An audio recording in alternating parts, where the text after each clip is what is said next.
I hate it when I look up a word in the dictionary, especially a Bible word, and it's just vague. It could mean this, but it also means this, and it just like says a bunch of different things.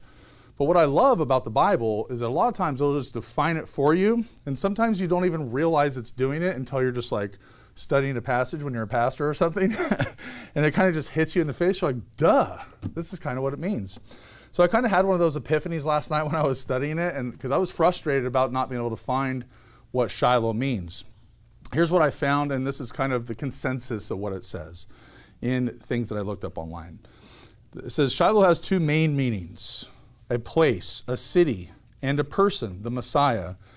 The name Shiloh generally signifies peace and or tranquility.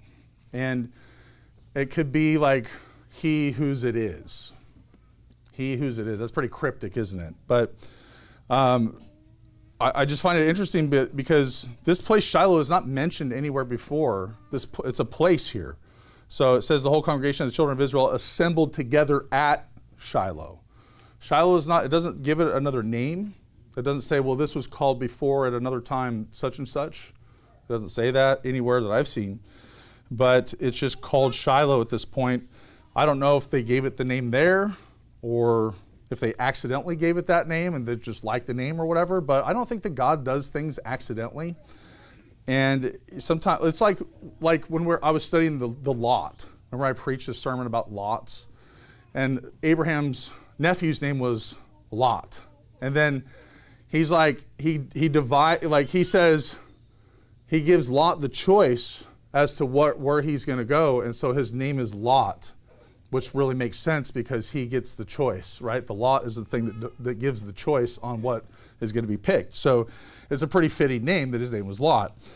So there is a lot of debate with scholars actually with the term Shiloh and what it means. I didn't realize it was such a big, hotly, contested thing, but it is. And, of course you got the carnal applications. The Jews are going to say, well, there are little things and spiels upon it, but I have little regard for what the Jewish scholars believe Shiloh is. But it is the first reference is in Genesis 49:10. So just hold your finger in Joshua 18:1.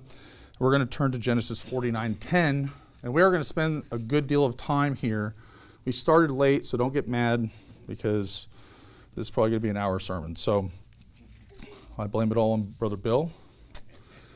I cannot tell a lie. I cannot tell a lie. It's all Bill's fault.